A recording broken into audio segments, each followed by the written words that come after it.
Okay, I think we're live. Yes, we are. Okay, hello and welcome to another episode of Nobody Puts Podcast in a Corner. I am your host, Ross, in case you didn't know that by now. And joining me this evening is special guest, Emilia. Hello, Emilia. Hello. How are you? I'm good, thank you. How are you? I'm good. Thank you very much. Thank you for joining me. No problem. Thank you to everyone who has been showing their support over the past few weeks in the new format. Obviously, this is now our third episode doing things live and on video, and the response has been absolutely fantastic. So thank you to all of you who have been watching, supporting, promoting, whatever.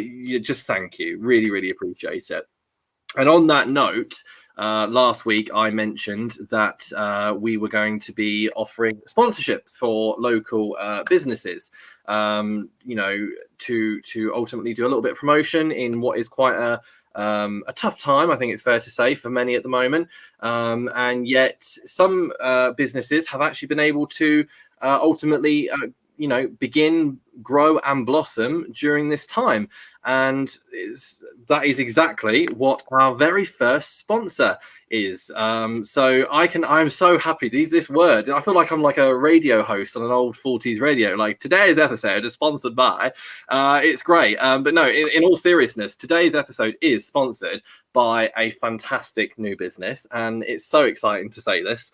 It is Forever Occasions, who create beautifully handcrafted cross-stitch cards and frames that can be personalized on request, from stitched messages to color. Oh God, Ross, come on. This is what happens when you try and learn things, and I'm so sorry. I'll start that again.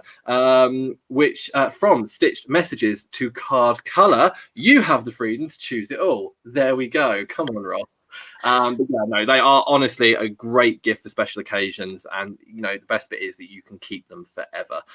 So that is Forever Occasions, and their best place to get in contact with them is actually on Facebook. There's the link.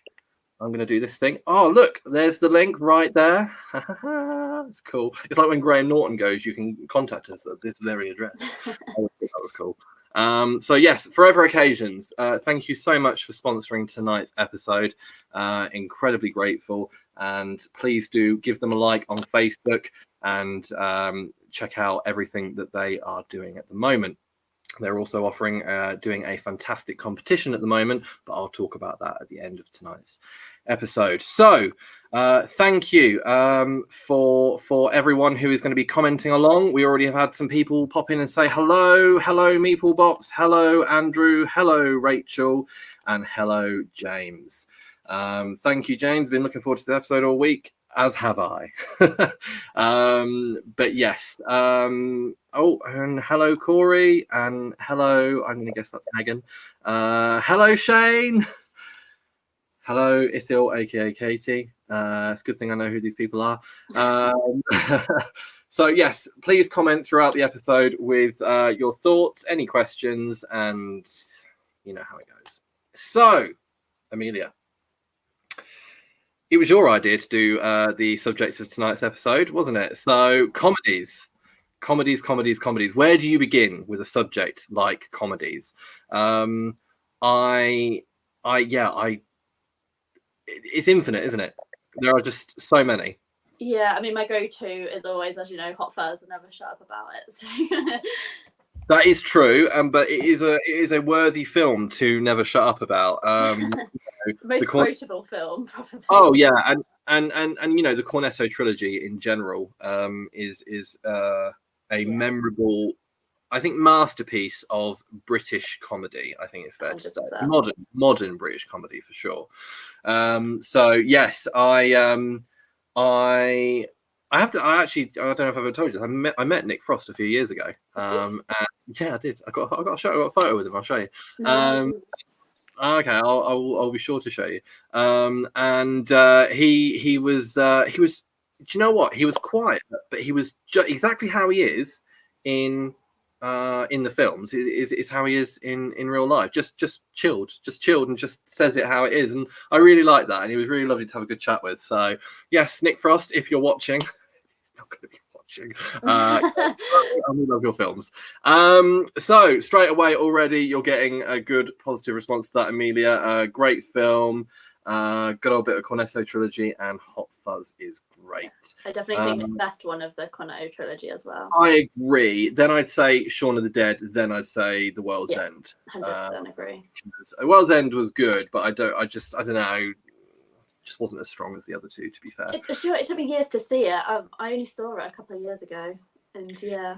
I remember seeing it once when it first came out and being a little bit disappointed with it, and then rewatching it maybe only 6 months ago or so, and being like, okay, it's not as bad as I remember it. It's got a good cast and, you know, all the regulars and whatnot that have been in the other two films, but it just didn't do anything that wowed me in the same way that Hot Fuzz did. Hot Fuzz, like you say, was so quotable and so had some great one-liners, ones of which have already been, you know, Andrew, like catching them geese then, and then he goes, swans, I meant swans. You know, but, you know, it's, oh God, I can't keep up with the comments. This is terrible. Paul is great as well. But yes. Oh, evening, Ryan. Thank you for joining. And then as Megan has just said, completely agree. World's End is not great. It's not, but it's still acceptable. Corey just made an interesting point. Cornetto is good, and Paul is great as well. I actually really like Paul, and I think a lot of people mistakenly think Paul is part of the Cornetto trilogy, but it's not. It's another film they did together, isn't it? Yeah. It's. I really enjoyed it. It's Seth Rogen's Paul, isn't he? Is he? Yeah, I'm sure Seth. That. Yeah, Seth Rogen's the alien. I don't know. I'm sure our commenters can correct me if I'm wrong, but I am 99% sure that Seth Rogen plays Paul. I'm sure I'd recognise his voice if I went back and watched it. Yeah, he's like, you're gonna go back and watch it now and go, oh my God, it's Seth. Oh yeah, there we go. Shane has just confirmed. Yes, he is. Thank you. And Corey likes The World's End. Well, as I say, it's not a bad film. It's just not. It's not the best. And Paul is fantastic. Okay. So, Cornetto trilogy. Would you like to see him do some more, or do you think the 3 films that they've done is enough? Oh, I don't know. I'd like to see more, I think. You'd like to see more? No, that's fair. That's fair. Oh, that's just reminded me. What are you drinking this evening? I'm trying to drink a Heineken, but I can't get into it. Have you got a bottle opener in your car keys? Yeah, I got it from Amsterdam. It's a cute little bike. Off topic, but... oh, it's a bike. Oh, that's cute. I like that. Yeah. What are you drinking? Heineken? Mm-hmm. Nice. Yeah. I'm doing my usual banana bread beer. Just because banana bread beer, you should try it. It's amazing. You can get it from Morrison's. Seriously, do it. And anybody watching, you know, also sponsoring tonight's episode. Right. Okay. So, fun fact. It became the Cornetto trilogy because they tried to get free ice cream at the premieres. Oh, okay. Interesting. Did not know that.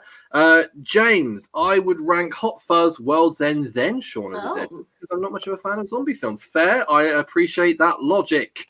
I think it's a great film. And Pilco, just where to keep a bottle opener.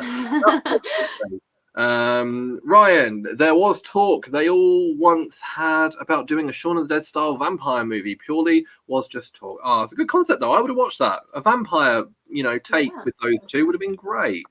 Okay, let's talk about different small comedies. I've got a list here that is just ridiculous. Let's go right on to one that I know a lot of people have been talking about recently because it's recently gone on Netflix, and that is Tag. Yeah, what a good film. Talk to me about Tag, Emilia. What do you like about Tag? I mean, the fact it's based on a true story is absolutely amazing. And especially that kind of concept. Yeah, I watched this film with my friends and instantly we're like, we've got to do this. Not so easy in quarantine, but... No, of course. But, you know, like, it would certainly encourage you to keep everyone away from one another. Like, hope they don't tag you. But yes, no, definitely something that you've got to do once all this is over. It's a great, fun film. And I think one of the things I really like about it, although it's got a few, obviously, you know, your comedy actors in it, it's got someone like Jeremy Renner in it, who's known for things like Bourne and The Avengers and whatever. And he's known for his action roles, yet he takes that action and he puts it into a really good use of comedy ultimately. And it's just like you say, it's because I think knowing that it's a true story just makes it that so much more enjoyable. All of the best stories are true stories, I think. And especially at the end of the film, in the credits or whenever it is, and they show videos and photos of them all doing Dressed it to as the old lady. Love it, absolutely love it. Corey, Tag is great. Rachel never seen it. You need to watch it. Yes, love Tag, brilliant film. I see we've started off with some good choices of comedies here. Everyone's approving. So yeah, no, great film. Love to see more films like Tag. Yeah, definitely. It was based off an article, wasn't it? Yes. What was the famous? what was the what was an American publication, wasn't it? Yeah, one of them big ones. One of the big American ones. Yeah, but yeah, no, they did an article on it and then it got turned into a film, which I think tends to be the way these days. You see a lot of films that are adapted loosely on true stories, you know, and they're usually the best ones. Yeah. Speaking of actors who I think are known for action roles, but then go and do a comedy, and I'd like to say very well, I think Spy is worth mentioning next. Because of Jason Statham in particular. I saw Spy in the cinema and I was almost snorting because I was like laughing that much, and there was so many parts of that film. Like I'm not a massive fan of Miranda, you know, the woman who does Miranda in the UK TV show. Right, yeah. I just never found her particularly funny. She was always a bit for me, but she was obviously in this playing the sidekick, and I didn't remember that. Yeah, no, she was the typical awkward British person in the film, but she did a good job of it. But for me, Jason Statham in it playing his typical action hard man who is just so dim-witted and stupid that he gets himself into trouble all the time. Like, honestly, it made the film for me. It absolutely made it, and you know, that's the kind of film I want to see more of in comedies. That's Melissa McCarthy as well, isn't it, Spy? It is, yeah. I actually would go as far as saying it's one of her best films. Yeah, do you know it's interesting as well? Because I'm a big fan of Gilmore Girls as well, that she was in a long time ago. And her character is so different in that to anything that she does now in comedy. And it's so interesting to see like how good of an actor she is. Yeah. I mean, that's the thing. Anything I will say is that although she does make some good films, she also makes some... Yeah, she makes a lot of samey films, if that's a polite way of putting it. You know, you see her in a new film, it's doing a bit of a Liam Neeson. Like, you know how if Liam Neeson's in a new film, you know it's going to be him avenging a family member and kicking the crap out of people and giving threatening messages. Her in This Is 40 and her in Bridesmaids are very similar characters, I think. Yeah, I actually really liked her in Bridesmaids, I'll say that, because... I love her in everything, really. But but like Bridesmaids, I think it definitely deserves a mention. Like, I think I don't know if I could be wrong here, but Bridesmaids and Spy, I think, were made by the same people. And you can kind of tell, I think, because the humor is so similar. And it's got that woman in it. She's the snooty one in Bridesmaids. Really pretty. The Australian lady. The Australian woman in real life, yeah. Her name's Rose. Rose something, but she's in Spy as well. She plays the woman that Melissa McCarthy has to protect in Spy. Yeah, and in Bad Neighbours, she's in that. Yeah, exactly her. Yeah. I know her from Insidious, though, weirdly. Oh my god, yes, I forgot she was in Insidious. Oh yes. Now horrors. Now there's another podcast. Yes, no. Melissa McCarthy, great. Right, comments. Pilco. I love her, but very same roles. Yep, I absolutely agree. Corey, yep, I do like. It was me that recommended he watched it. Yep. Bridesmaids is brilliant. Also love her in Bridesmaids. Hilarious. Yep. Again. Also. Yeah. Everyone's agreeing. I love the fact that Bridesmaids are so female-led as well, because there isn't an awful lot of comedies that do that. No, and I think ultimately, like, someone must have sat there and gone, right, let's make a very female-heavy comedy. What can we set it about? And, you know, I obviously I've never been a part of a bridal party or anything, but I've always imagined what is the process that bridesmaids have to go through. And I remember one of the old Friends episodes when Monica was in charge of organising a wedding, and she went proper like crazy over it. And I remember thinking, is there always that one person in the wedding that gets like the head of the bridesmaids? I don't know what they're called. Maid of honor. I think it's very different in America than it is here, to be fair. Is it? Oh, okay. I wouldn't know. But maybe they take it a lot more serious in America. Andrew, actress Rose Byrne. That's it. Interesting fact, she actually started her career in Star Wars. Really? Yeah, she was in the Attack of the Clones. She was a double to Natalie Portman. So whereas Keira Knightley was the double to her in Phantom Menace, then Rose Byrne was her double in Attack of the Clones, because like the Queen had to have a decoy and someone who looked like her. And yeah, Rose Byrne played Natalie Portman 2.0. So anyway, interesting fact there for anybody who's listening. Rachel, I thought you were going to say I've never been the bride. I also have never been the bride. Not yet, anyway. Even though Corey says people didn't like the recent Ghostbusters film, I did like Chris Hemsworth. Oh, Ghostbusters. Have you seen that, Emilia? No, sorry. I wasn't a massive fan, but Chris Hemsworth was right.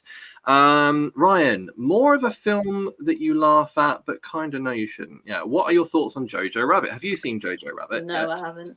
I've seen the first 15 minutes. I love Taika Waititi and everything he does. I think I was in the wrong mood when I started watching Jojo Rabbit, because it on paper is everything a good comedy should be, but it just didn't grab me. So I need to go back and give it another go. So I will try again with it. But yes, I know, yesterday, Emilia, we were talking about What We Do in the Shadows, the vampire film.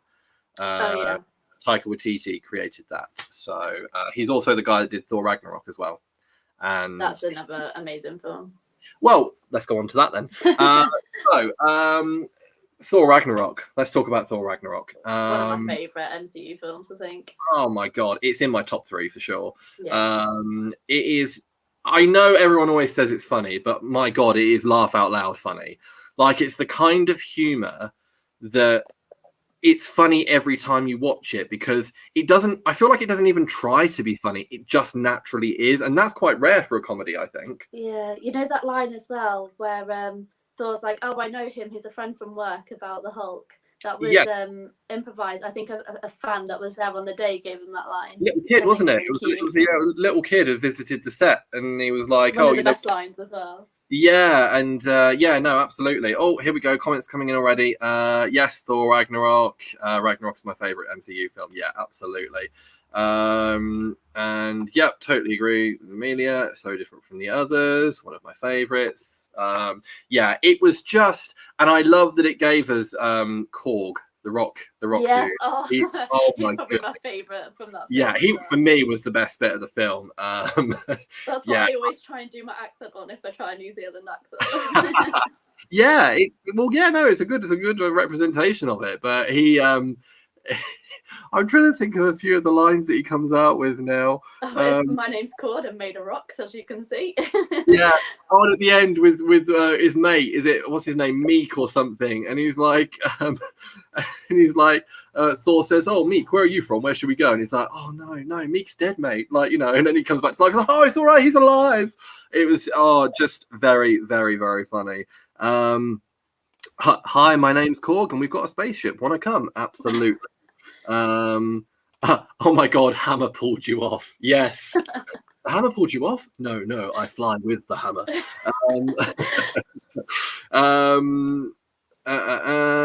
There we go. Ragnarok was so funny, but everything Thor needed to make it stand out the more.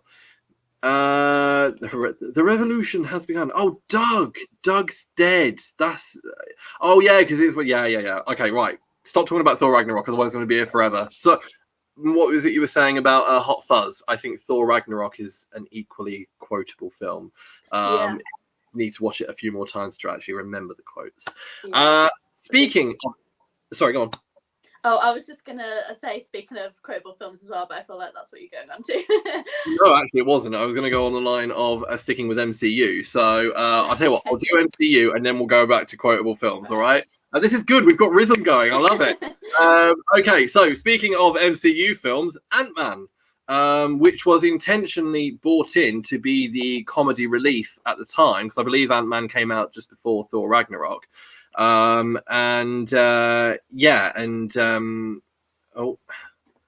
think it might have been. Yeah, okay. So sorry, I just know. James has just said, think it might have been a film I was reading about where there's a line with the character. Yeah, he's a. I don't know if you were listening, James, literally 5 minutes ago. We spoke about this story as we first started talking about the film. So maybe James went to go and get a drink at that point. But yes, Ant-Man. Obviously, Paul Rudd, who we know from Friends, Anchorman, everything. And he didn't go to get a drink. He went to check on his chips. Don't burn your names. Yeah, Ant-Man I thought was fantastic. I thought it was really refreshing as well because it was quirky, it was funny, and it was just a bit of difference, which I think was needed in the MCU at the time. I think especially with, I think Guardians of the Galaxy was pretty funny, and it Guardians of the Galaxy, lifted some humor that was much needed. But Ant-Man took it to a different level altogether, and I loved it, and I thought the second one was good as well. Have you seen the second Ant-Man film? Yeah, it's different because he's more like, he's not a villain, but he's a criminal to start with, and you don't really see that a lot with the others, do you? And yeah, exactly. You get to see a bit more of the personal side to him and his story, obviously with his daughter and stuff. But yet he still manages to make it funny because I think just Paul Rudd is a naturally funny guy. Yeah, I love Paul Rudd. He's great. He is very good. Right, what was the film you were going to talk about that was quotable? Mean Girls. Oh my God. Right. That's it. That's the next 30 minutes. However, before we do, Ant-Man, I liked it, but wasn't my favorite. I do like Paul Rudd, the man who doesn't age. Absolutely right. Oh, yeah. Philco, Ant-Man, I've seen that one. Well done, Philco. And yes, all the sequences with Louis telling the stories that other characters speak like him is definitely one of the highlights of the film. Mean Girls. She doesn't even go here. Where do we begin with quote in every situation? Oh my God, like when I went to sixth form, we used to wear pink on Wednesdays just for like that little quote. I wish I'd wore pink on Wednesdays in sixth form as well. I mean, it's just oh my God, I'm trying to think of the mass amount of quotes now. You can't sit with us. Fetch, stop trying to make fetch happen. On October 4th? Yeah, I was just about to say that.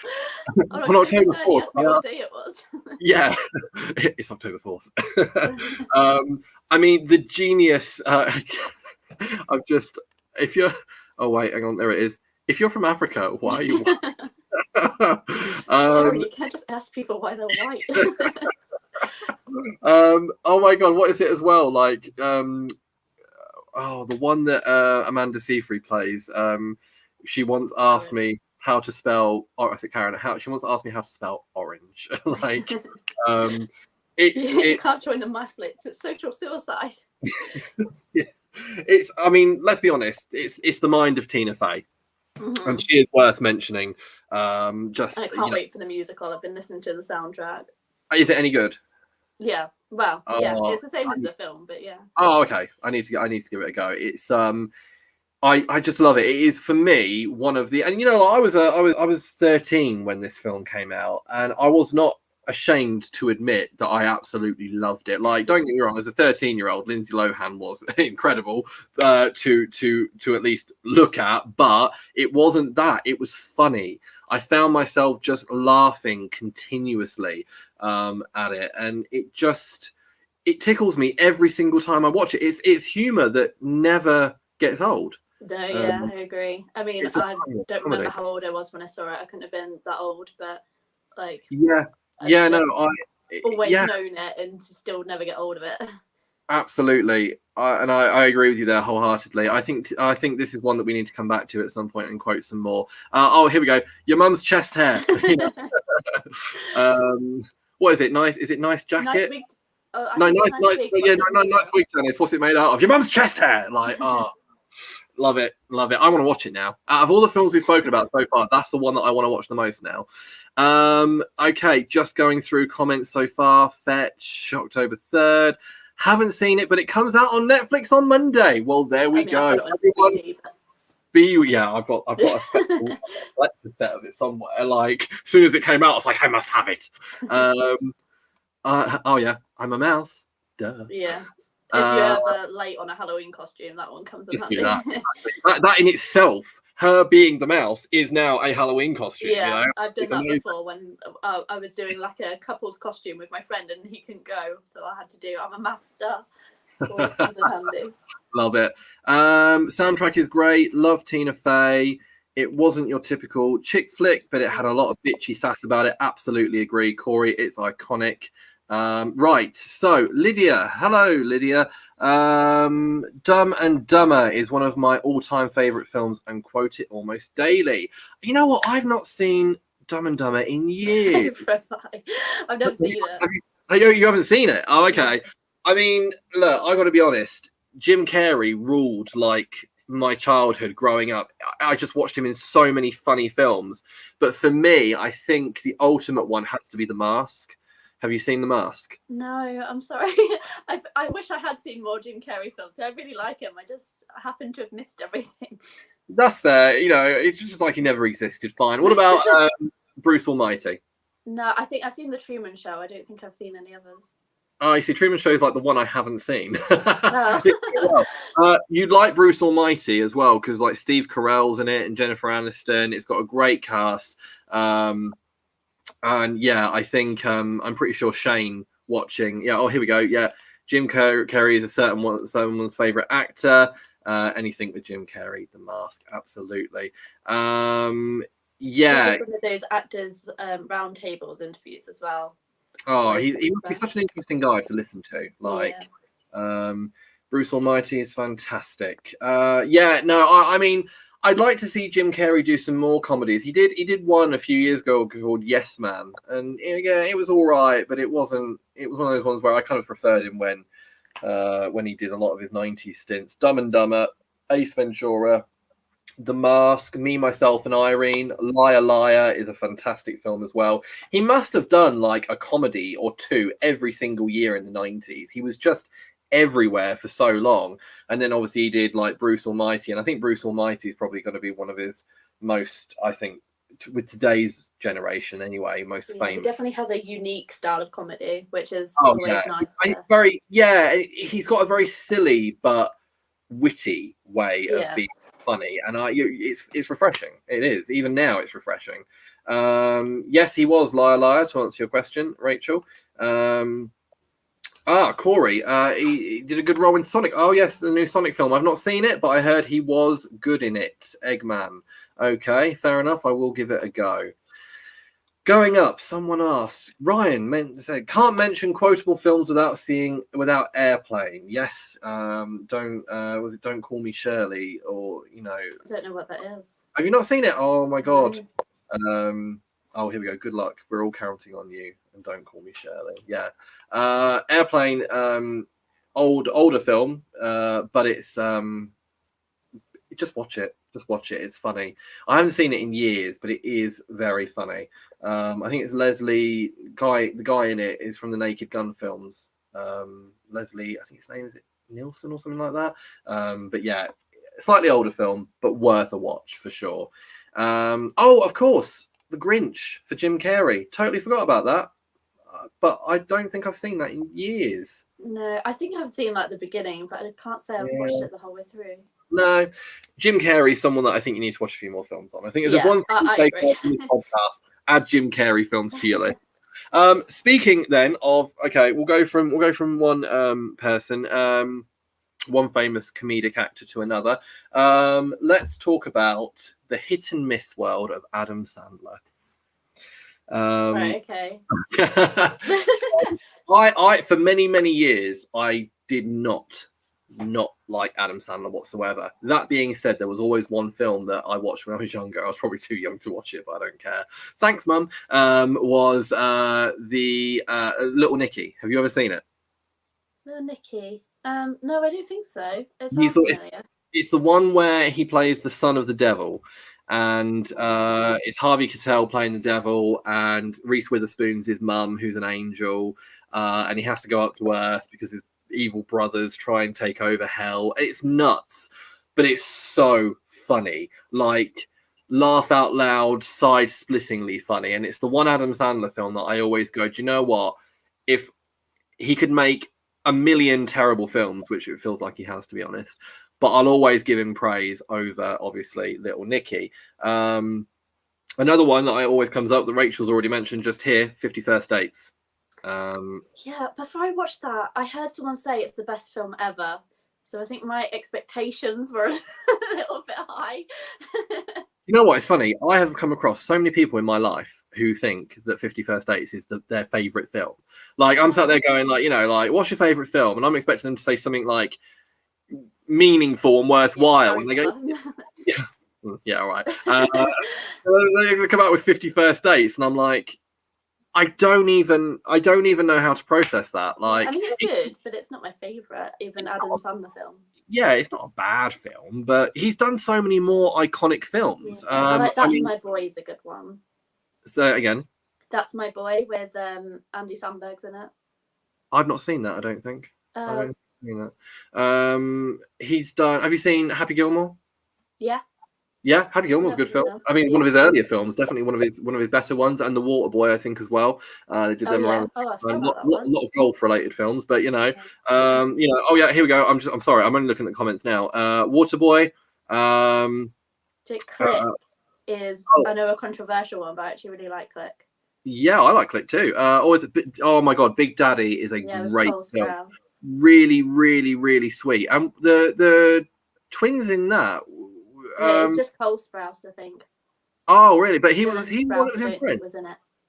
Yeah, I think that was mainly Cole Sprouse as well. Was Ben in Friends, the later Ben? Yeah, interesting. Little Nicky is great and enjoyed Pixels. Pixels is also quite good, actually. I did enjoy that. Yeah, Lydia, Happy Gilmore. Absolutely agree with you there. Happy Gilmore is fantastic. I like his films a lot more than Jim Carrey, to be honest. Oh, that's controversial right there. That comment, Pilco. Adam Sandler movies are guilty pleasures. You can turn your brain off and just suddenly watch. I would agree with that, Andrew. Yeah, absolutely. I quite like that type of film as well. Yeah. Just Go With It with Jennifer Aniston. Not seen it. Oh, yeah. Is that good? Yeah, it's quite a good film. I think it's on Netflix. Have you seen the other one he did with Jennifer Aniston on Netflix? Murder Mystery. Oh, wait, maybe I'm thinking of Just Go With It. Yeah, that's so. Yeah, so just. Sorry. Oh, the connection went a bit funny for a second there. Sorry, everything all right? Are you back? It did, yeah. Sorry.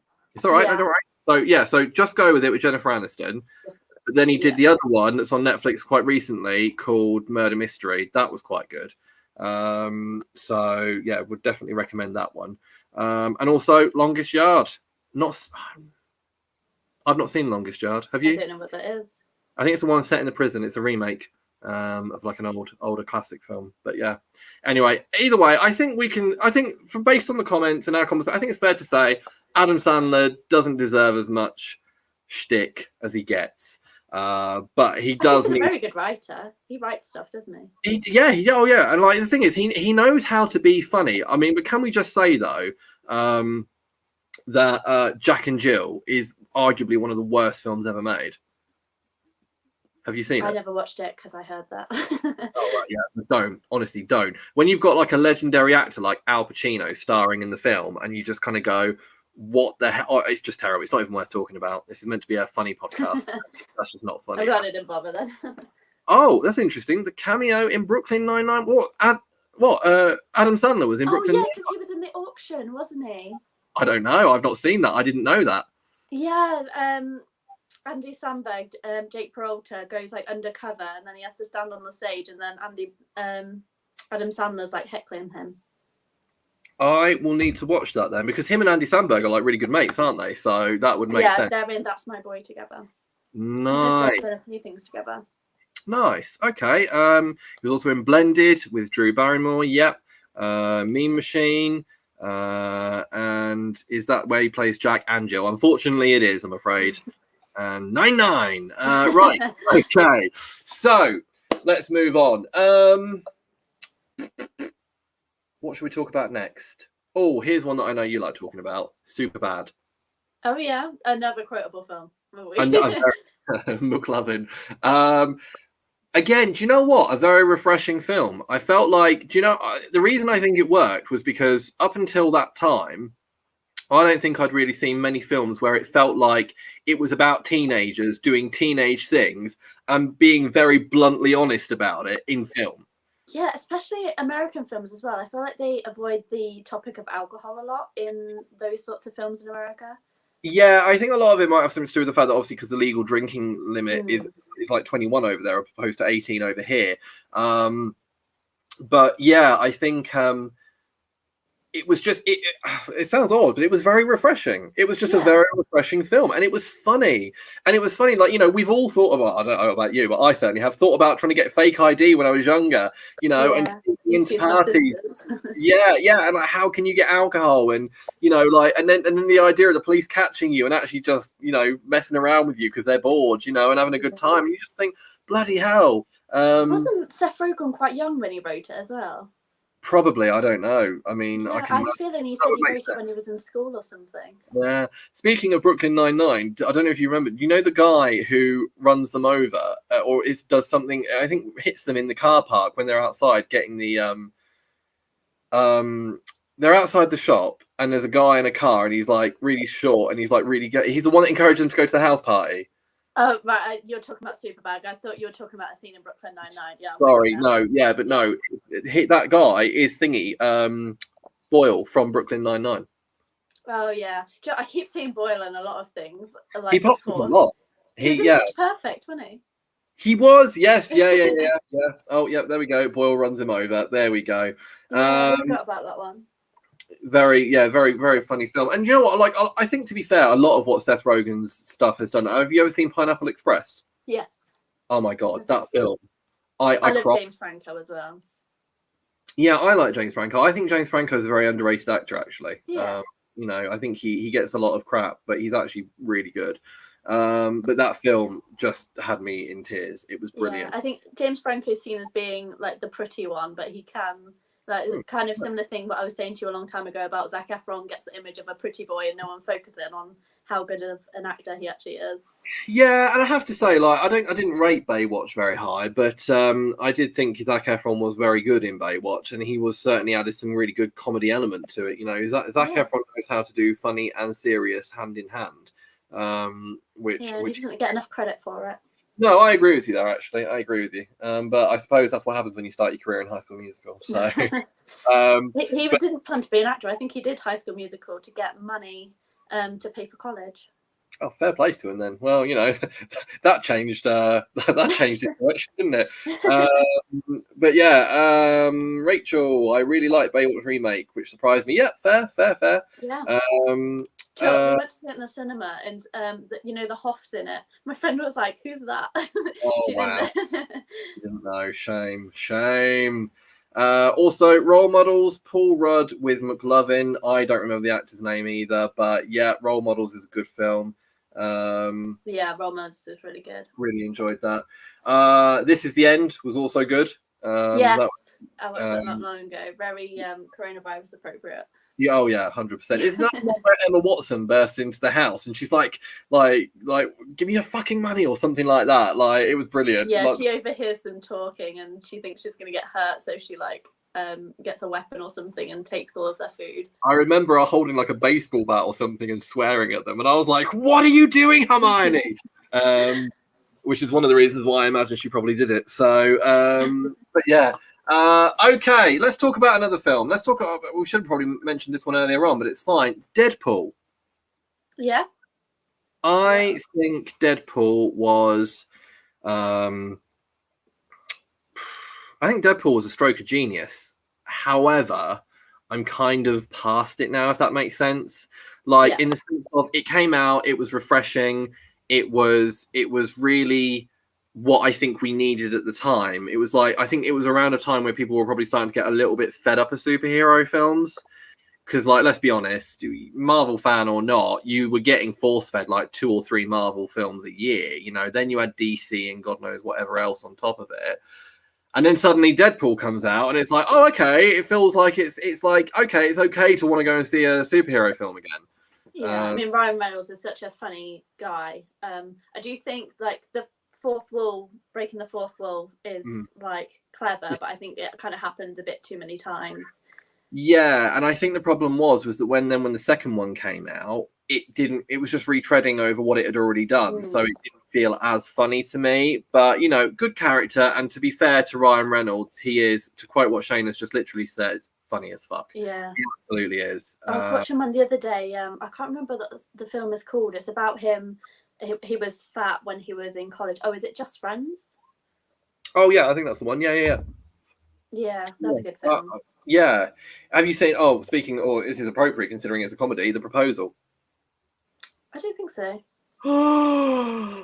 Him and Sandra Bullock. It only came out like, I want to say, just under maybe 10 years ago or something like that. I don't know now. Only. You know, I say only. Yeah, I keep forgetting that we're in 2021 now. Like, I don't know how long ago it came out, but it was funny. It was. I mean, like Sandra Bullock. I mean, I just will watch her in anything. But yeah, she plays the typical controlling boss, and he plays the assistant who's looking for a promotion, and she just treats him like shit. And then she's actually from where is? I want to get this right. Long story short, she's in the country and she's from somewhere else, and her visa's about to run out, so she has to get married in order to be able to stay in the country. And she's like, we've got to get married, and he's like, he hates her. He's like, he's only working for her so that he and she's like, you're gonna marry me or you're fired. So he has to take her back to his back to Alaska where he lives and meet all the family, and they're getting married, and it's so much fun. It is easily my favorite Ryan Reynolds film by far. So I highly recommend. I always thought that film was a rom-com. It is a rom-com, but it still comes up really a comedy. But yeah, no, it's romantic. It is in the end. Spoilers. Okay. Right. Sorry, I've been neglecting the comments for a bit. Oh my goodness, so many. So back right up to the top. Right, Bad Neighbours, Seth Rogen and Zac Efron. Yes, absolutely agree with you there. Shane. Dave Franco as well. Oh yeah, Dave. Yes, yeah, he is funny. Yes, Deadpool. Yeah, already said funny as fuck. Ryan Reynolds in Detective Pikachu. He was very good in that, actually. Have you seen that, Emilia? No. Worth a watch for sure. Hitman's Bodyguard. Interesting. Yeah. I turned that off halfway through. Really? I quite enjoyed that film. I couldn't get into it. Yeah, I've heard so many people say it was so good. I maybe need to give it another go. I am willing to admit that maybe I misjudged that film. Because it had on paper, Ryan Reynolds, Samuel L. Jackson, you know, like it's got to work. But I just couldn't get into it. I mean, I don't remember everything that happened, but I remember enjoying it. Well, that's fair. I will give it another go. Yes, Proposal, love it. Ryan Reynolds in R.I.P.D. Yeah, that was pretty good, actually. R.I.P.D. enjoyed. Ryan Reynolds, just Friends is hilarious. Yep, absolutely. Also, Waiting an Older One, but so funny, especially for anyone who works in hospitality. I've not seen that, actually. No, never heard of that. Rom comedy, right? Okay, let's move on. Any you want to suggest? I can't even just like taking the lead here. Like, sorry. No, it's all right. Carry on with your list. I'll carry on with on your list? I can't remember if we talked about him. Who? Sorry. Ricky Gervais. No, oh my god, how did we not mention Ricky Gervais when we spoke about this list before? Lion is a great film. Really good film. The problem is, right, I actually prefer Ricky Gervais more as a comedian than I do an actor. Oh really? Yeah. Yeah, like he's a very intelligent, very naturally funny man, but I understand why a lot of people don't like him, because he is literally like a particular taste for so many people. And actually, I think he's controversial in the right ways, though. I agree. He's willing to challenge things, which I think is needed, especially in today's society. I didn't like The Office. Actually, if I'm honest with you, I still don't. As in the British Office. I never got into The Office either. I didn't find him funny in it. It just didn't work for me. It was awkward, and I didn't like the fact that, you know, I don't know. I just didn't like it. But then I watched things like Extras and Derek, and then obviously more recently Afterlife. And he, you know, his stuff is incredible. He is a good writer. He is I don't care what anyone says, he is a good writer. Yeah. Ghost Town as well. Yeah, Andrew's just mentioned Ghost Town. I've not seen Ghost Town, actually. Yeah, that's quite a good film. Wait, a very family-friendly kind of film. Is that the one where they say every time you walk through a ghost, you sneeze? That's why you sneeze. Yeah, it is. Oh, He dies and comes back to life, and then yeah, I have see seen all that. of the ghosts. Yeah. Yeah, no, I have seen that. So that was alright, but I did definitely enjoy the invention of lying because it was so awkwardly honest. It was just like, yes, if only life was like that. Imagine all the shit we'd get into. So. Yeah, no, Ricky. I've got a lot of time for Ricky Gervais. He's a fantastic person, and to anyone watching who doesn't like him or listening who doesn't like him, I don't care. I think it's so fresh to hear such an open, honest opinion from someone. Yeah, absolutely agree. Okay, this is going well. So we're 45 minutes into the podcast, and we're actually only probably about a fifth down the list that I've got. So this is going well. Right, okay. Let's go through a few more. The Hangover films. What do you think of the Hangover films? I think I've only seen the first one the whole way through. I've seen bits and bobs of the other ones, but I mean they're good films. I've just never really sat down and done them all. And I've watched them. I enjoyed them, but they're not ones that I feel obliged to go back and watch again, if that makes sense. Like they existed, and that was it. But it was funny. Have you seen the film Horrible Bosses? Yeah, a long time ago. I can't say I remember it that well. That was good. I really enjoyed that. That was a nice. Jennifer Aniston's in that. Yeah, Jennifer. Oh my god, Jennifer. Yeah, I kind of remember that.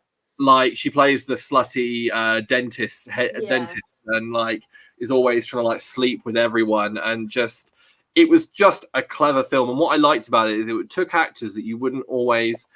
It took actors, and like Jamie Foxx as well was in it, and it had just a solid kind of cast of people who you wouldn't always associate with doing that kind of role. And it just worked. The second one was good as well. It had Chris Pine in it, and he was good. Jennifer Aniston was a very different character in that to usual, wasn't she? Oh yeah, yeah, she was. Okay, let's move on. Let's talk about Shrek. Oh yes, probably one of my favorite childhood films. It's interesting you say that because the humor in it is so adult at times, isn't it? Yeah, same with Toy Story as well, though. Oh yeah, true. Most things Disney do have that adult element to it. But I think the thing that I really liked about Shrek was it was the kind of film where you could go to the cinema as a kid and laugh, and your parents could laugh as well, but not necessarily at the same things. Yeah, definitely. Yeah, it was just. I like that I can still enjoy it now, though. For different reasons sometimes as well. Sometimes the same reason, because you're laughing at the things you found funny when you were a kid, but you're also looking at it now going, I never twigged that before. And I have that all the time. Like I watch films where I go, oh my, I can't remember what it was recently. I watched something and I went, oh my God. Actually, do you know what it was? It was Mrs. Doubtfire, which is shocking, really, considering it's my favourite. But we'll get on to Robin Williams in a bit. But remind me of that story when we get to that. But yeah, like you watch things with a different perspective when you're older, and it's like you're watching it for the first time all over again. Yeah, and it's about like it's DreamWorks, isn't it, Shrek? I think it's very different from the original Disney films where it was the damsel in distress, and it puts a very modern feminist kind of message to it, and I think that was so good to see from like the early 2000s. Yeah, it certainly helped influence a younger generation in the right direction from that point of view anyway. So yeah, they made fun of all of those old stories and how outdated they were. Like Gingerbread Man and the Three Blind Mice. Oh, Gingy's probably my favourite character. I mean, I was only watching Shrek 2 again recently, and like Shrek 2 by far is my favourite. The whole when Pinocchio goes down to release them, and he's like, tell us a lie. And he's like, say you're wearing a thong. I'm wearing a thong. I'm wearing ladies' underwear. That's it, ladies' underwear. And he's like, I'm wearing ladies' underwear. And it's like, why is your nose not growing? And he's like, he's wearing a thong. It's just genius. Here we go. Shrek Donkey. And Puss in Boots. I read somewhere that the animators working on something I forget what got punished by being assigned to work on Shrek. Oh, no way. Oh. Go work on this film that's likely to be shit, but actually ended up being incredible. Do you know the Muffin Man? The Muffin Man. Very, very quotable film there. Thank you guys for sending us those comments. What's your favourite Shrek film? They kind of blur into one. I never remember which is which, honestly. All right, well, Shrek 1's obviously, as you know, where they've got to rescue Fiona, and Prince Farquaad is like the bad guy. Then you've got Shrek 2 with the fairy godmother. Is that where he turns human? Yes. And then Shrek 3 is the one where they go and get the other prince to become king. Yeah, Justin Timberlake plays the prince. That's my least favourite one, actually. But and then Shrek Forever After is where he wishes that it all disappeared. Yes, Rumpelstiltskin changes things. I'm probably with you on Shrek 2. Yeah. Good film. And here we go. Yep, Shrek 2 is my favourite, as agreed there. Julie Andrews. Julie Andrews. Oh yeah, absolutely. Love Julie Andrews. Okay. Let's talk about. Oh, you know what? We've actually spoken about more than I thought. Let's talk about 21 and 22 Jump Street. Yeah, I think they're great films. They are hilarious. There we go. Channing Tatum, such a different role for him, and he just did great in it. I think he was really nervous about being in a comedy. Another one a bit like earlier on, we're talking about actors that traditionally wouldn't be associated. Like Channing Tatum's associated with a lot of action, Magic Mike. kind of, being the man heartthrob of the film kind of actor, and then he goes and does something like this that's totally out of his comfort zone. Yeah. And the result, especially that Jonah Hill is the main character that's popular, isn't it? And then he's playing the opposite role in that respect as well, which was really nice as well, because it took things and spun them, which I really liked. It's things can change. One of the rare examples where I think the sequel is funnier than the original. And don't get me wrong, I ain't knocking the first one. The first one is hilarious, but it did that weird thing where the sequel was able to actually be funnier. That's got my name's Jeff. That's in the second one. Here we go. And also, what is it? Schmidt fuck the captain's daughter. It was so funny. It was ridiculously funny, and I it's one of those films that I can absolutely go and watch again. And I am so shocked that they've not made another one yet. They need to give us more 23. Just getting older and older, still going back to high school. Yeah, sod it, why not? Okay. Chicken Run. Have you seen Chicken Run, Emilia? I think I saw it the next day after a night out when everyone was like, "You haven't seen Chicken Run?" So you're sat there hanging and you're watching Chicken Run. Chicken Run is one of those films that is quotable for so many reasons. I don't want to be a pie. I don't like gravy.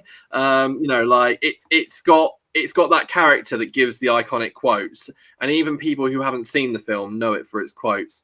It is good. But we literally did coursework in English class on Chicken Run. I wish I'd gone to that school. Katie, what school did you go to? I wish I'd gone to that school. We had to do Mice and Men. I don't know what. I actually did Mice and Men as well. And I'm sat there thinking, there's kids in other schools doing Chicken Run. What's going on? Shocking. Absolutely shocking.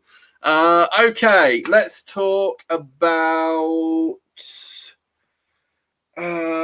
Hugh Grant and his British comedies. So you've got things like Love Actually, a lot obviously rom-coms, all of them, but you've obviously got Four Weddings and a Funeral, Love Actually, About a Boy, Notting Hill, which is definitely one of my favourites. Bridget Jones 1 and 2. Hugh Grant was just known for basically playing Hugh Grant in the 90s in any rom-com. About a Boy. Yeah, I absolutely agree with you there, Pilco. About a Boy is fantastic. There's this thing, the song Killing Me Softly that's in this film. Have you seen all of the TikTok videos where they've done a remix of it? But all I can think about is About a Boy, and it just ruins it for me. That's the one that he randomly starts singing in the classroom, isn't it? And then he goes up on stage at the end and does it, and then Hugh Grant comes on with a guitar, and it's God. And he closes his eyes when he sings it. It's the cringiest thing. Nicholas Hoult is great as well. Because wasn't it when he was stood there and him and his mum were around the piano and they start singing, and then Hugh Grant's monologuing over the top, and he's going, the worst people when they close their eyes and were singing. It's a great film, but it is awkward and cringy, and I bet you there are so many people out there who are exactly like Hugh Grant's character in that film. Yeah, I mean, I'm a bit like that. I find everything cringy. Yeah, me too, to be honest with you. So maybe all of us are a little bit like that in our own way. We're just not everyone's willing to admit it. Bridget Jones, great films. Oh yeah, Definitely Rachel. not on his side in Bridget Jones though. Yeah, no, I agree. He was an arsehole in that. When they kill the duck with the bread and About a Boy. Oh my god, yeah. That was funny.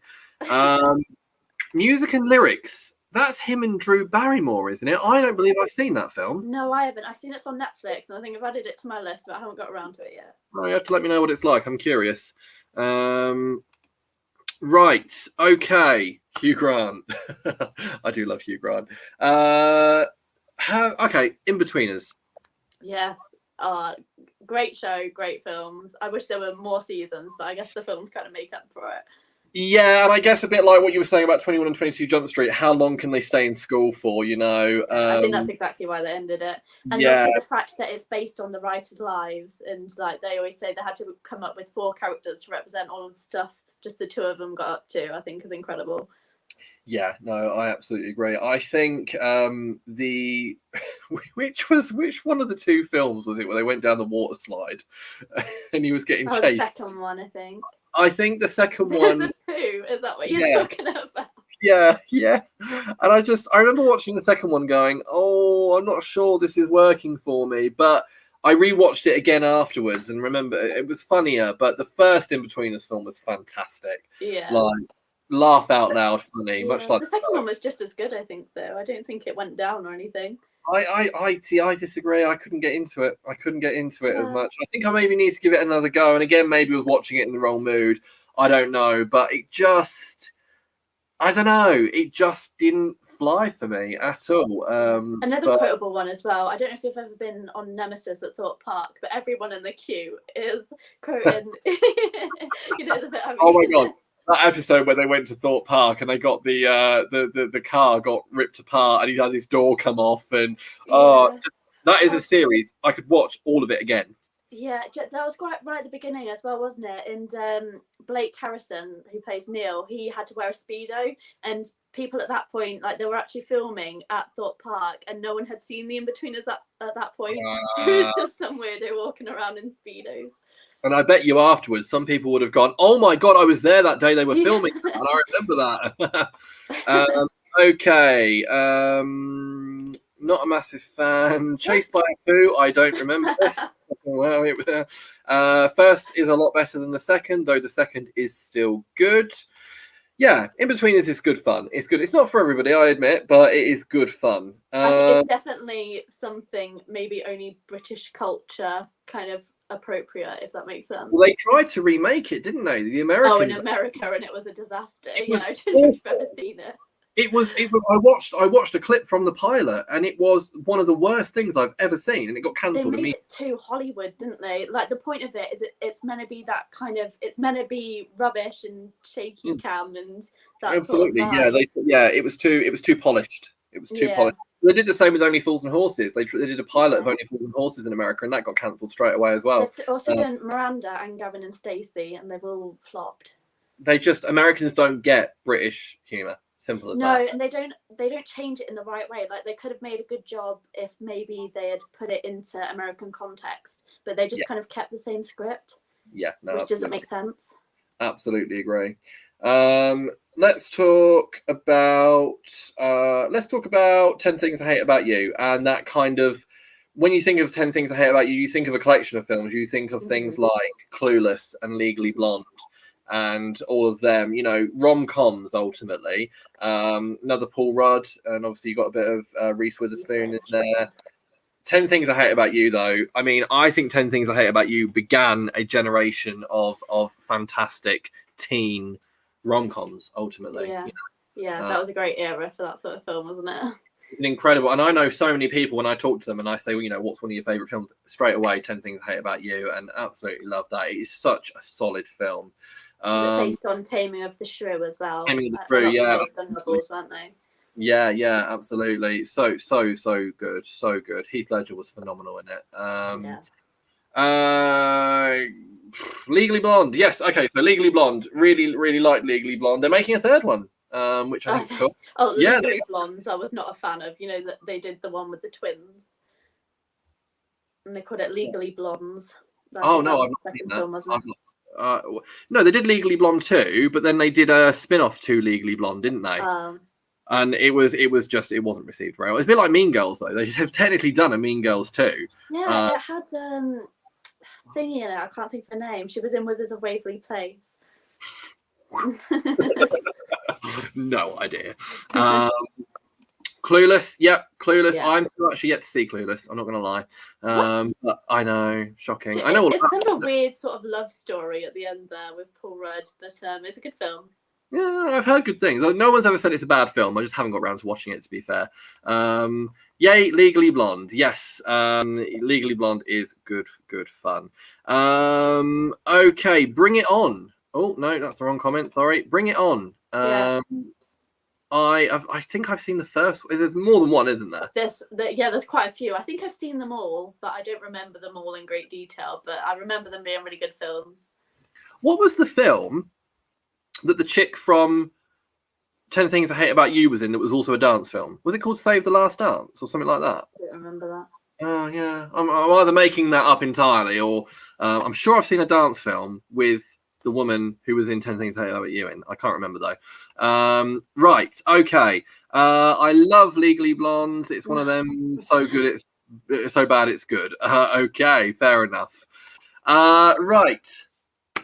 Have you seen Scott Pilgrim versus the World? I watched it earlier because I knew you were going to bring it up. Oh, okay. Well, I'm glad. If you had to watch one before, I'm kind of glad you watched that. But I'm worried you're going to tell me you didn't like it.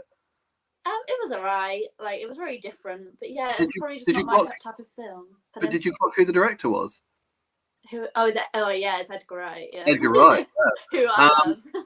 Well, this is one of the reasons why I'm kind of glad you watched it because, like, I know I've come across very few people in life who don't consider it a good film, if I'm honest. And I always say confusing. It's a bit what? Confusing. I think it's meant to be because it's based on a graphic novel. But sometimes it just felt like Inception to me. I can appreciate that. But I did find the humor, like when his housemate answers the door and he's like, "Oh yeah, Scott's not here. He just left," and you see him jump through the window. Like, it was very Hot Fuzz Shaun of the Dead comedy. And I kind of, oh, sorry, excuse me, I've been drinking too much beer. I did kind of feel like it certainly. Have you ever seen the film Baby Driver? No, I haven't actually. Well, see, that's also directed by Edgar Wright. And if I didn't know it was directed by Edgar Wright, nothing about it would have made me think it was made by him. Yet if I watched Scott Pilgrim versus the World, I would have taken a guess that maybe Edgar Wright was someone who made it. Yeah, I suppose, again, it's American comedy versus British comedy, isn't it? We're always going to relate to British comedy. Canadian comedy, get it right. Oh, sorry. It begins a long time ago, somewhere in Canada. Scott Pilgrim was dating a high schooler. I do actually know that film a little bit too well. Corey, yes, freaking awesome. Only saw Scott Pilgrim recently, loved it. Scott Pilgrim is fantastic. I don't like it. Pilco, ugh. I did not like it. I thought Chris Evans was good in it. I thought Chris Evans was really funny in it because he was the skateboarder, wasn't he? He was like, I don't know, he was great. I liked Brie Larson in it. She was good. Oh God, wasn't she just?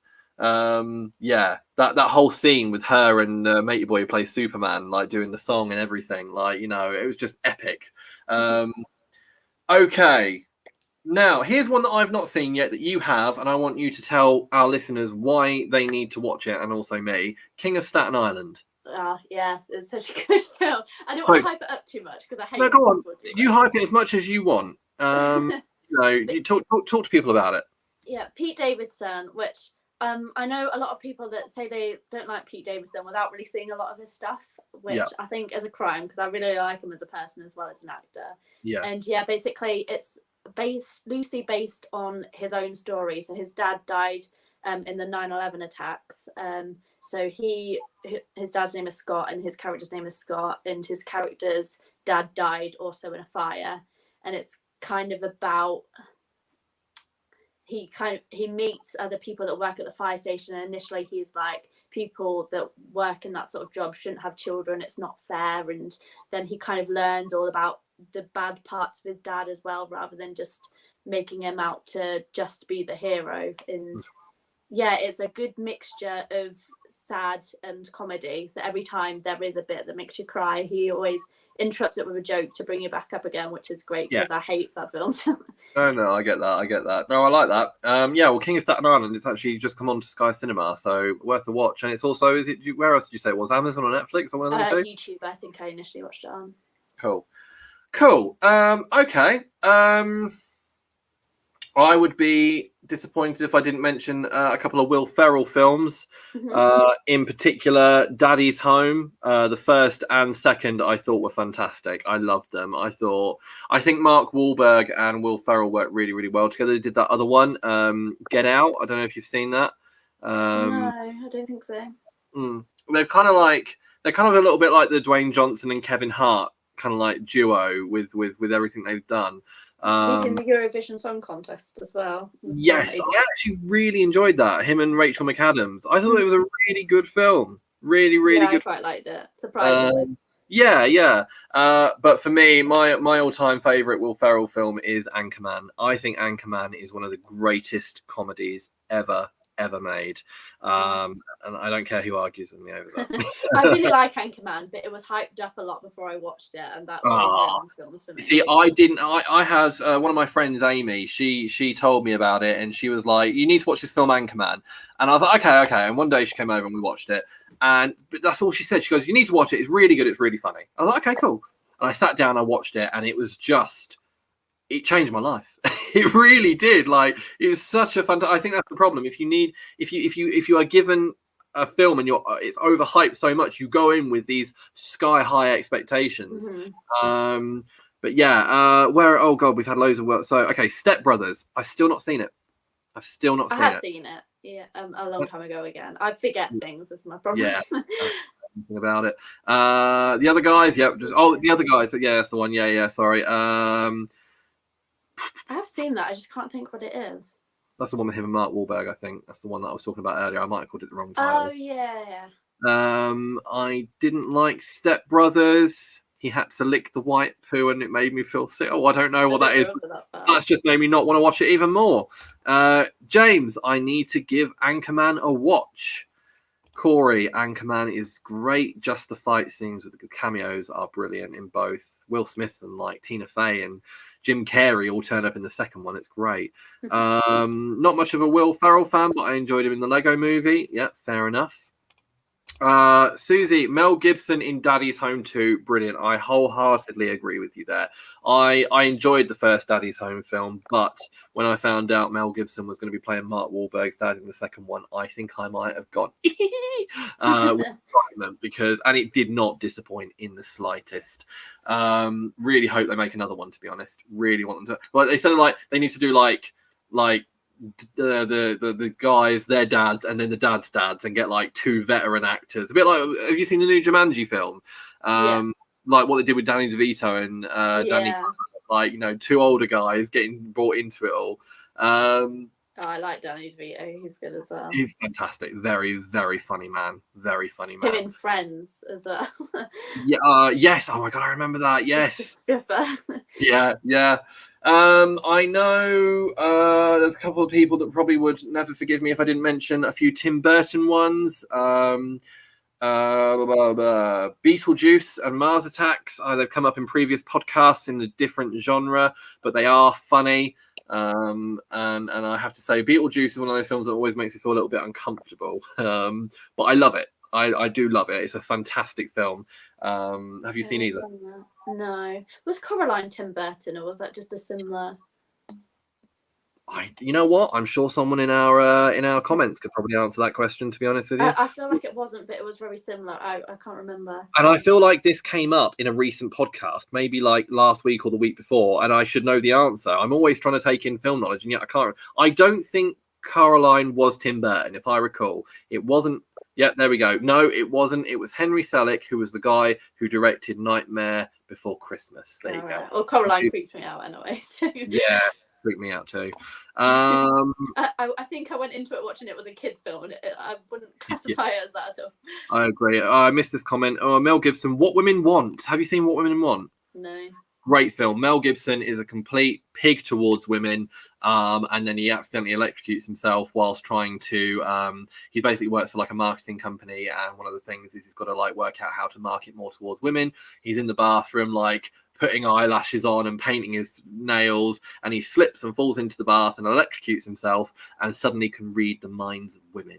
And it is funny and just fantastic, and definitely one of Mel Gibson's best films. That sounds interesting. It is. They made did like a sequel remake-ish thing recently called What Men Want, and that was also very good, to be fair, but it didn't have the same charm that that this had. But if you ever get a chance to watch What Women Want, please do.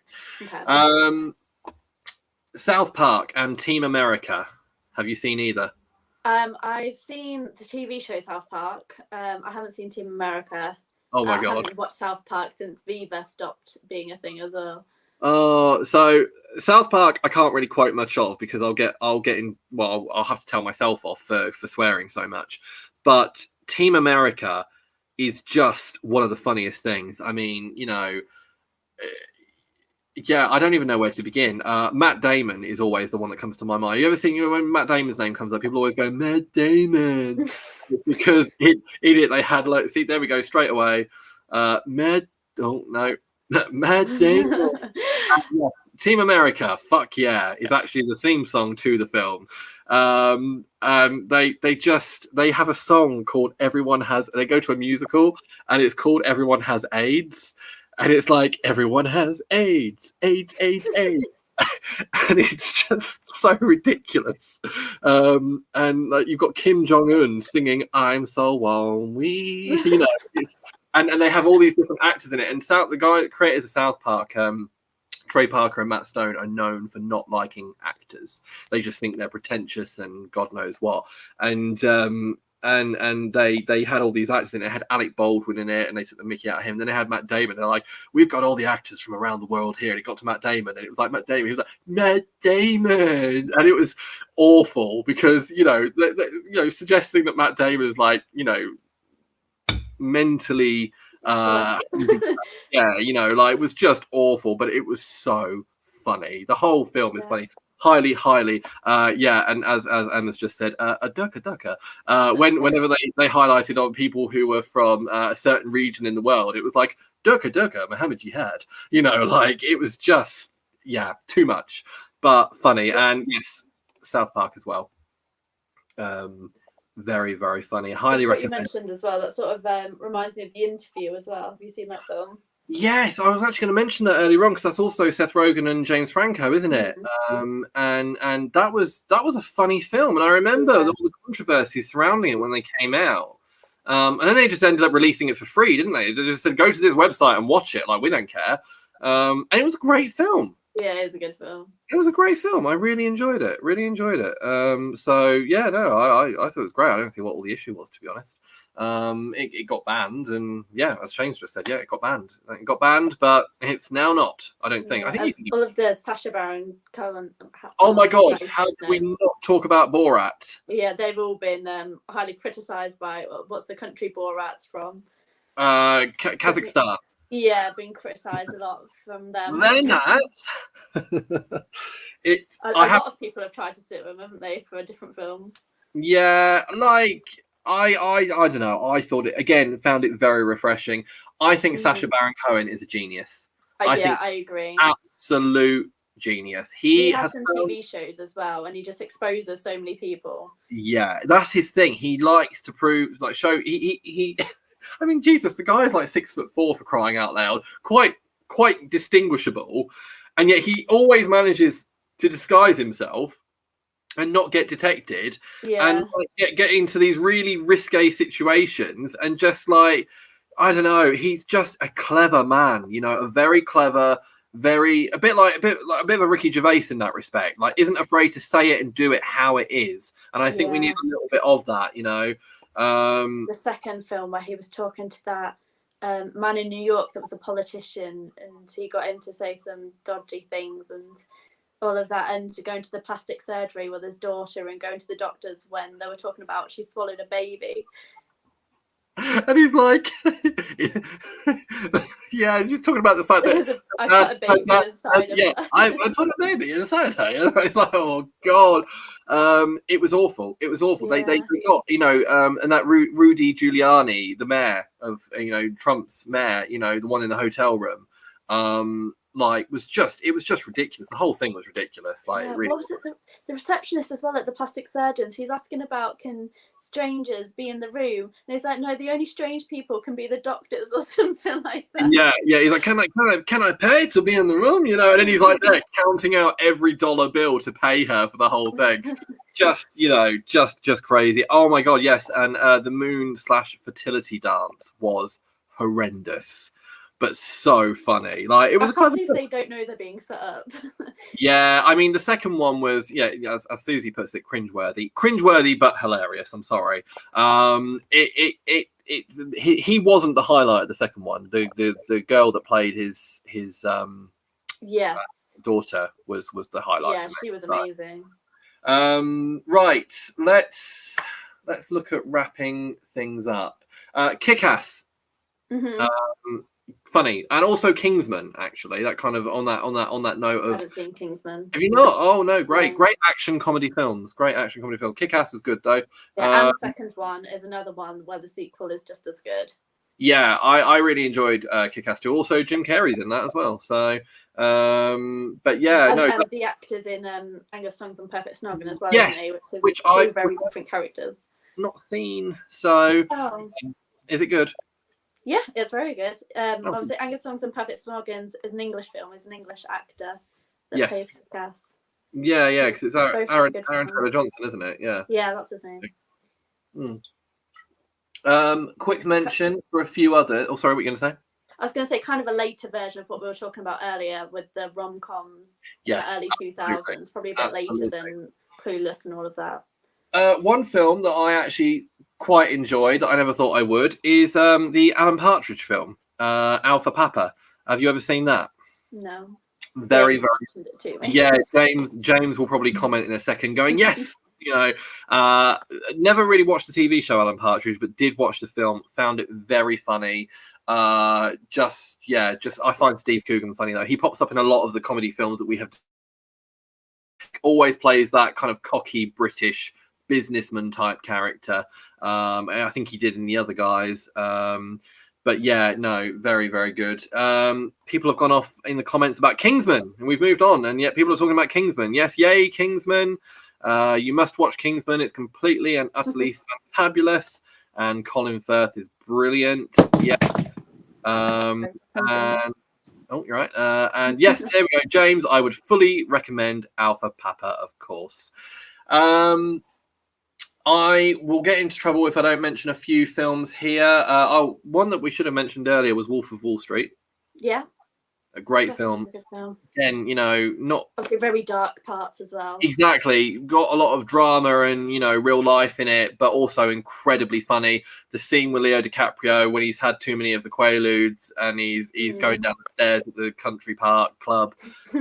Another true one as well. Yeah, exactly. When the worst it is when you know so much of it has actually happened, it's ridiculous. 40-Year-Old Virgin, Steve Carell, always worth a mention. But for those that are watching that will be like, why didn't you mention that? Monty Python, but Monty Python gets mentioned all the time in these podcasts. Grand Budapest Hotel by Wes Anderson, very good film. If you've not seen it, Emilia, highly recommend. It's on my list. Good. The Sister Act films with Whoopi Goldberg, Disney Plus, watch them, brilliant. Whoopi Goldberg. I love Whoopi Goldberg though. Watch Sister Act 1 and 2. Again, the second one is as good as the first one. Susie's just said Miss Congeniality. Again, Andy B. It's got to be mentioned. Like we were talking about the proposal earlier on. Another power woman. Do you know what though? I've not seen Miss Congeniality 2, so I don't know if it's any good. But I loved the first one. Yeah, I don't remember what happened in the second one even. No, neither do I. Did she go to a beauty pageant again? I don't know. Yeah, I think so. Planes, Trains, Automobiles, and Uncle Buck. Have you seen either of those two films, Emilia? The older films with a guy called John Candy. Very, very funny. I'm useless at older films. I need to go back and catch up. No, it's fine. That's fine. School of Rock. Yeah. School of Rock, good film. Really enjoyed it. Miranda Cosgrove's in that as well, isn't she? So I know my one's from Nickelodeon. Nice. Yeah. No. Oh, yes, I know exactly what you mean. Yeah. Great film. I'm not a massive Jack Black fan. Wasn't it got mentioned earlier on in the thread, and I didn't highlight it at the time. But Tenacious D, Pick of Destiny. Not a massive fan, but I do kind of like Jack Black. It depends on what he's in. But you like The Holiday, don't you? I do. I love The Holiday. Oh, and he is good in that. He's good in the Jumanji. I'm not as big of a fan as The Holiday. Oh, maybe. I love Jude Law though, and Kate Winslet. Yeah. And Cameron Diaz. It's just the whole film's perfect for me. Jumanji, the Jumanji films that Jack Black was very good. Yeah. I haven't seen the originals the whole way through. I know. Because we're coming on to that in a second. So I'm gonna get in trouble for that one. Yeah, absolutely. New ones, Andrew, thank you for mentioning Monty Python. You're welcome. It's only getting a mention though because it's always getting brought up. Pilco, love Whoopi, so underrated. I agree. I feel like Whoopi Goldberg deserves a lot more attention. She is fantastic. Holiday, one of my favorite films. I'm with you there, Pilco, 100%. And Rachel, Shallow Hal. Yeah, good film. Him and Gwyneth Paltrow. I've heard of that one. Yeah, it's all right. Not sure I agree with the concept of the film, if I'm honest, because Gwyneth Paltrow basically is a lot larger, and Jack Black gets hypnotized into seeing larger women as a lot thinner than what they are. And I don't know, I just didn't like the concept of the film. I know it's meant to be a comedy, and I know it had a happy ending, but it didn't change the fact that I just remember the fact they're watching it going, nah, I don't agree with this. Anyway, Robin Williams time.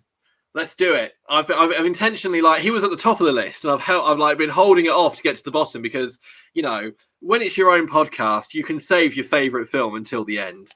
For any of you watching who know me, you know that Robin Williams is my idol, and he isn't just a comedy actor. He's also done a lot of fantastic.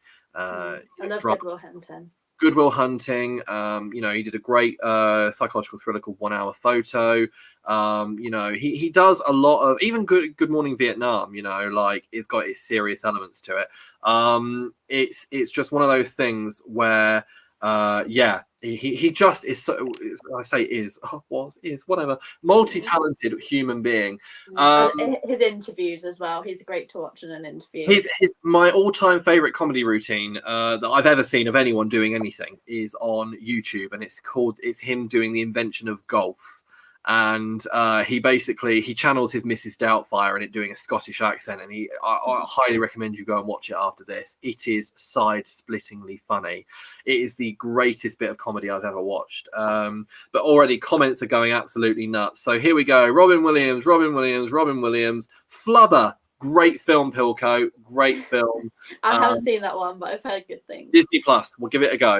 Is it? Okay. Yeah, I watched it. I remember having the VHS of it, and I remember McDonald's doing these little toys when I was a kid, and you got like, it had this little pot, and it had like green Play-Doh in it, because that's what like Flubber really is.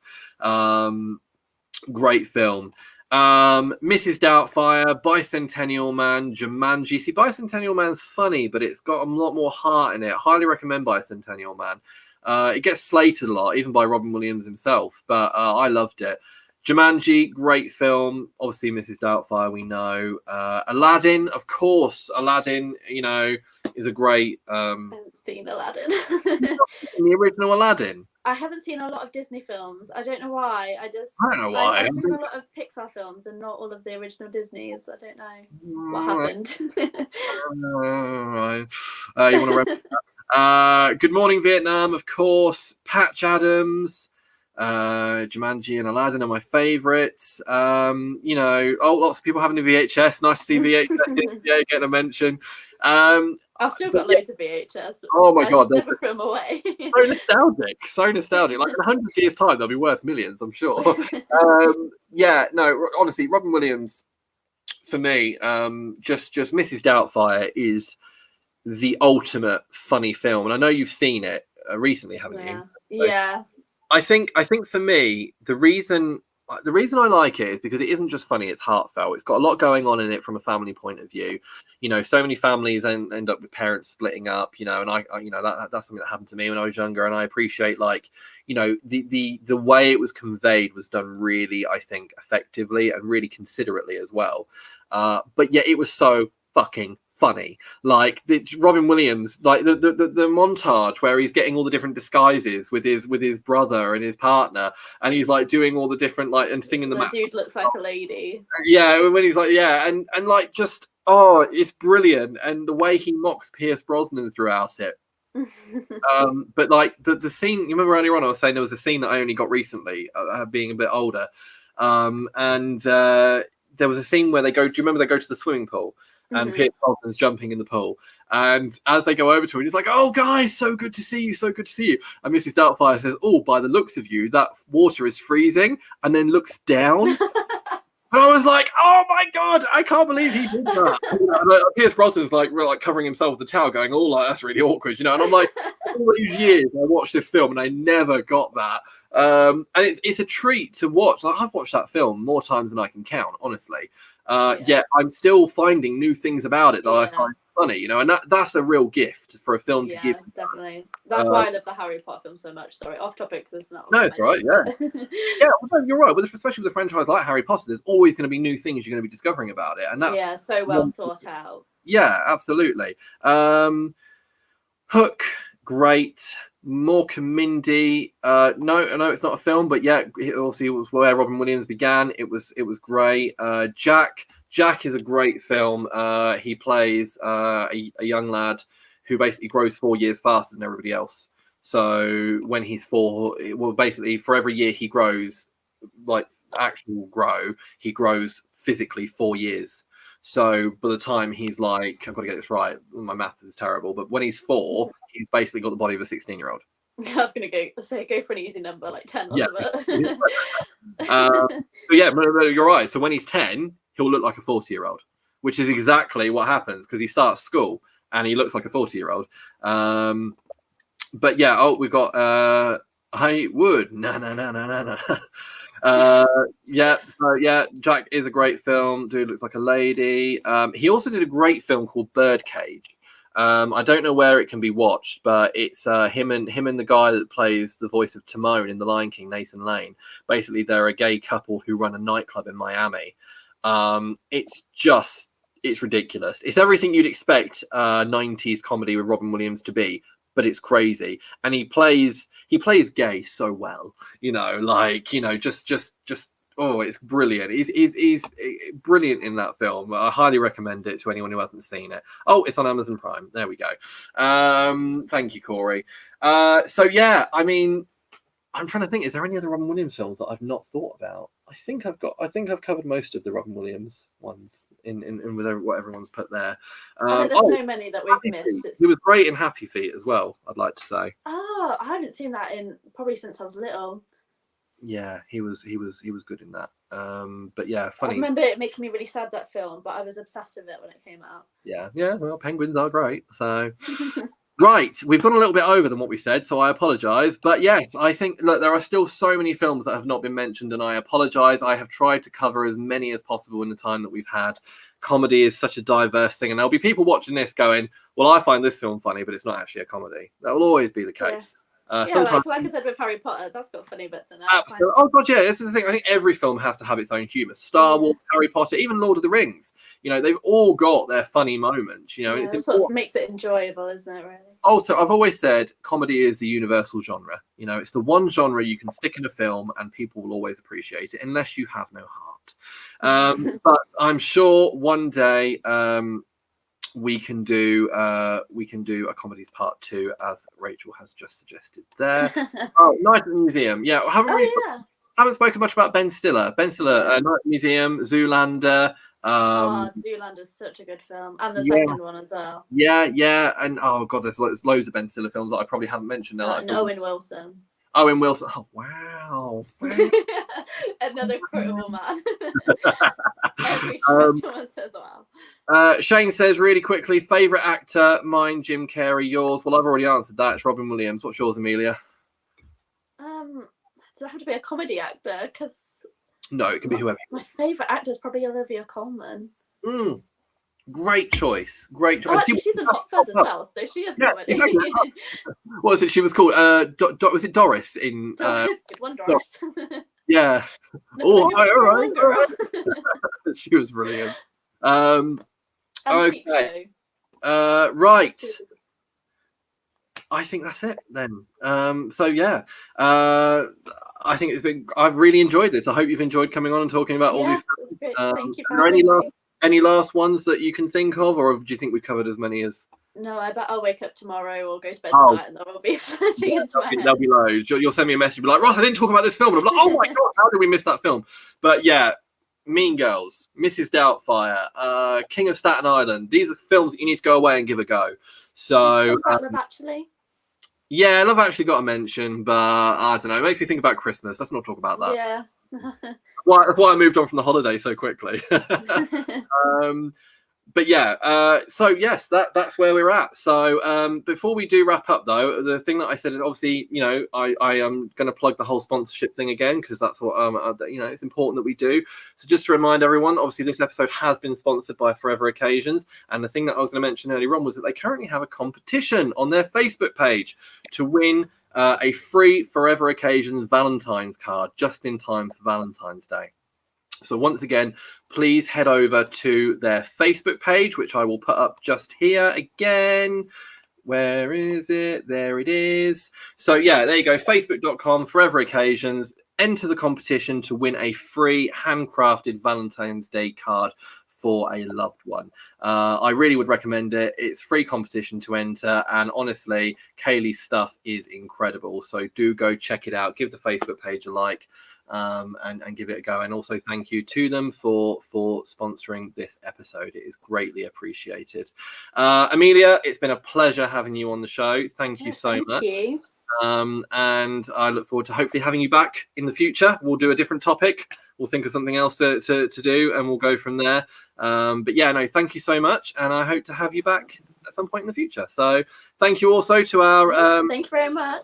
No, you're welcome. Thank you to the audience who have been commenting along throughout. Really appreciate that. Hope you've enjoyed the show. I will be back next week. I'm yet to confirm. I think next week's topic is going to be James Bond. I could be wrong, but we could be doing James Bond next week. That's the plan anyway. So yes, anyway, thank you. Pilcoat, loved it. Thanks, Corey. Thanks, Katie. Thanks, Rachel. And yes, thank you all. Catch up with you soon. Emilia, take care. See you soon. Take care. Bye. Bye.